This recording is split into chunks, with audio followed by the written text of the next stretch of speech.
वालेकुम नाज़रीन, law guide 2022 के साथ ही यूट्यूब गाइड पहली बार मुकम्मल सिलेबस के साथ, जिसके अंदर constitution of Pakistan, QSO, CRPC, CPC, legal ethic, PPC और इस्लामिक और इंग्लिश जूरिस्प्रूडेंस के ऊपर एक ओवरव्यू, एक जायज़ा लेंगे। जो कि जिन्होंने अभी तैयारी शुरू की है, मैंने उसके ऊपर ये बैठ के मैंने एक प्लान बनाया और उसके हिसाब से मैंने ये वीडियो बनाई है।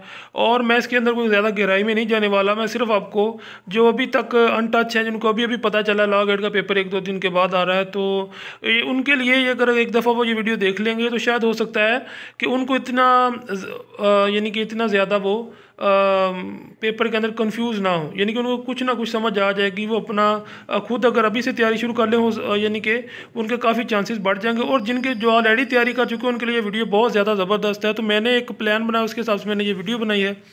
तो इस वीडियो के अंदर हम जो है वो ओवरव्यू लेंगे हर चीज़ का, और जो है वो जितने भी सब्जेक्ट हैं उनके बारे में इंपॉर्टेंट नॉलेज, उसके जो इंपॉर्टेंट थिंग्स याद रखने की बातें, पेपर के अंदर जो आपने याद रखनी है बातें।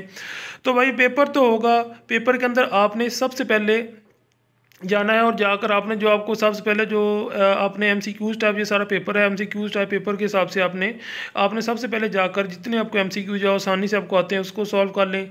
ठीक हो गया। आपने जो है वो उसके बाद में सेकंड फिर आपने क्या करना है कि फिर आप दोबारा से आएँ और देखें जो अभी नहीं हल हुए, जो हमें थोड़ा बहुत इसके बारे में अंदाज़ा, फिर वो लगाएँ। और आखिर में जो कन्फ्यूज़ है बहुत ज़्यादा जिसके बारे में, वो आखिर में जब आपका वक्त बचेगा उसमें कर लें। तो हर सवाल को आपने 1 से 1.5 मिनट देना है, इससे ज़्यादा नहीं देना सोचने। एक मिनट बहुत ज़्यादा होता है, लेकिन अगर आपको फौरी आते हैं तो आपने इसको जस्ट टिक कर देना है।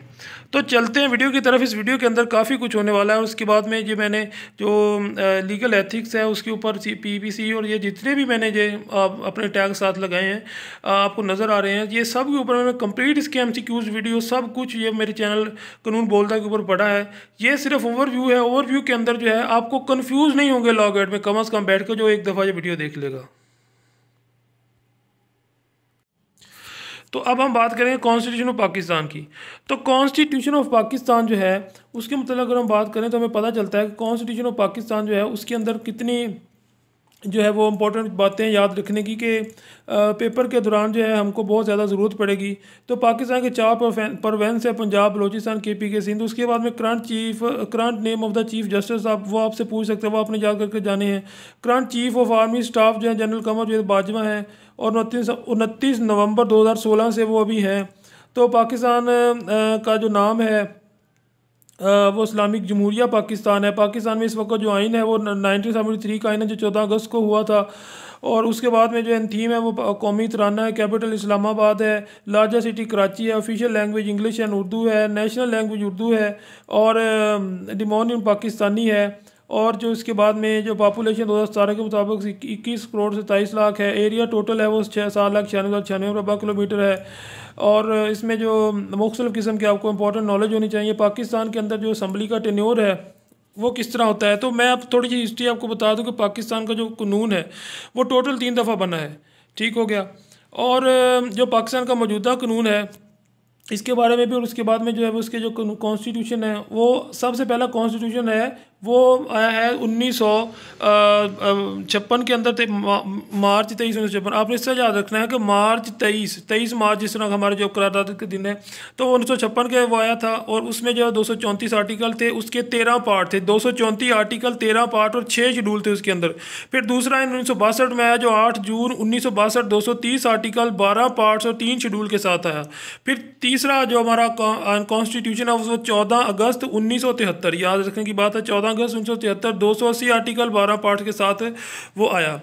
और उसके बाद में नेक्स्ट हम चलते हैं, उसके 7 शेड्यूल हैं, यानी कि जो 1973 का है ना उसके अंदर 7 शेड्यूल हैं। सीट्स ऑफ नेशनल असेंबली की बात करते हैं तो बलोचिस्तान जो है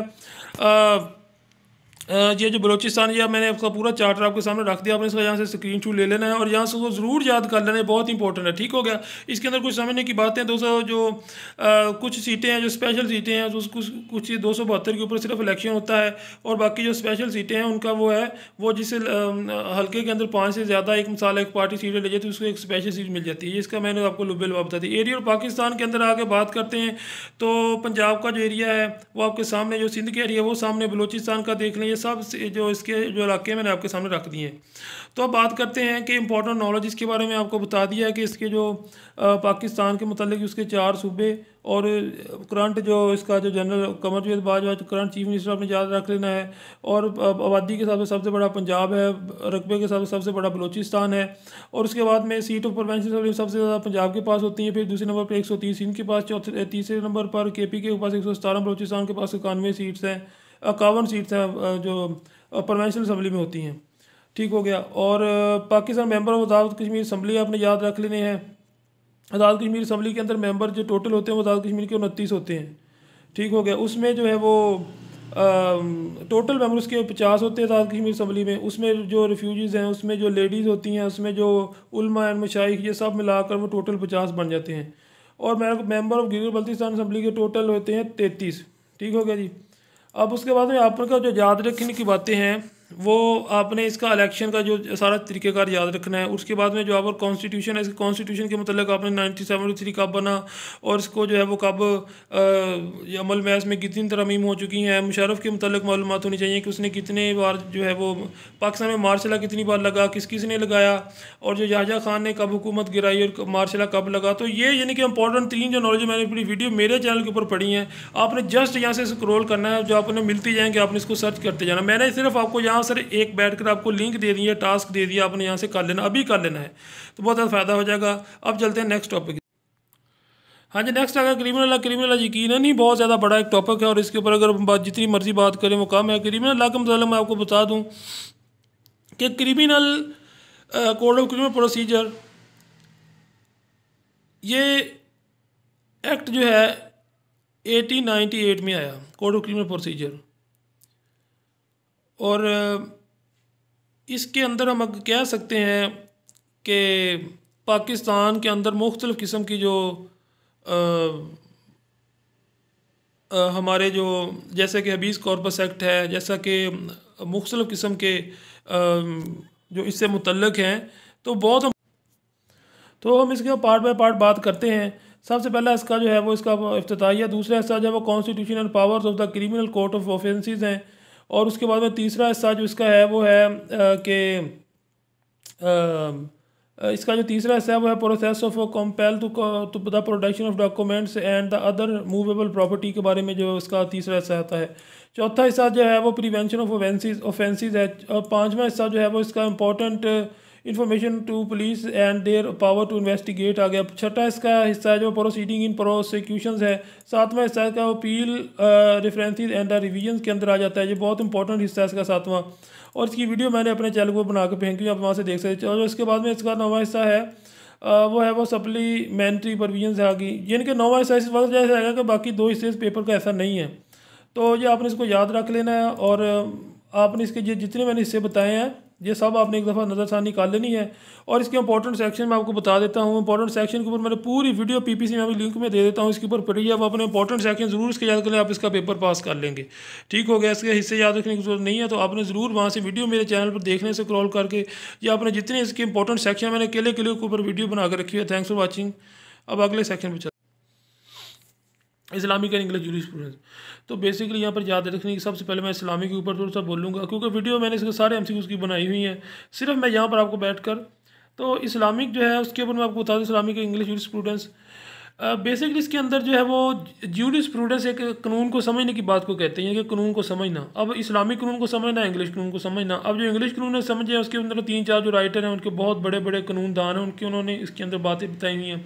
उन्होंने जिस तरह जो टर्म्स हैं, जैसे कि मुख्तलिफ़ किस्म की टर्म्स हैं जो जीनिंग्स बताई हुई हैं, जो रूसुफ ने बताई हुई हैं, जो मॉन्टिस्को ने बताई हुई हैं कानून से मतलब, इन्होंने कानून को नई जेहतें दी, तो उससे मतलब सवाल पूछेंगे आपने, उसके ऊपर भी मैंने वीडियो बनाई हुई है। उसके बाद में वो जो इंग्लिश इस्लामिक जूरिस्प्रूडेंस है कि इस्लामिक कितने फ़िरके हैं, कितने फुकाहा हैं, इस्लाम के अंदर जो प्राइमरी सोर्स ऑफ लॉ क्या है, सेकेंडरी सोर्सेज ऑफ लॉ क्या हैं, और वगैरह वगैरह। ये वो आपसे पूछ सकते हैं। इस्लाम नबी पाक सल्लल्लाहु अलैहि वसल्लम ने कितनी हदीस बताई, सही मुस्लिम हदीसों की कितनी तादाद है, कितनी किताबें हैं, बुखारी की कितनी किताब यानी कि हदीस की तादाद कितनी है, सही में कौन कौन सी किताबें आती हैं, कुरान शरीफ की कितनी आयात हैं और उसके अंदर कितनी कितनी यानी कि वो आपसे पूछ सकते हैं। ठीक हो गया। तो इसके ऊपर जितनी वीडियो मैंने इस्लामिक के ऊपर थी वो मैंने इस चैनल पर बना के फेंकी हुई हैं।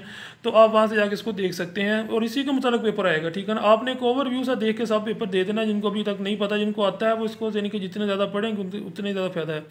तो इंपॉर्टेंट नॉलेज के बारे में यही है कि ये इस्लामिक जो जूरिस्प्रूडेंस है ये आपको ज़्यादा इसी से आते हैं। और इस्लामिक जूरिस्प्रूडेंस में हम आपको बता सकते हैं कि इमाम जो है अपने चारों फुकाहा हैं, जिनमें इमाम अबू हनीफ़ा के बारे में इंफॉर्मेशन होनी चाहिए, कब पैदा हुए, कहाँ फौत हुए, किस जगह पर उनका मज़ार है, कितनी यहाँ यानी कि उन्होंने कितना क्या काम किया, उनके बड़े कारनामों में क्या। इसी तरह चारों फुकाहा जो इमाम शाफिया, इमाम हम्बल है वगैरह वगैरह, उनके मतलब आपने इकट्ठा करके बस इन्हीं में से वो आ जाएगा, ठीक हो गया। तो इसके बारे में आपको ज़्यादा ऐसे टेंस होने की लोड़ नहीं है।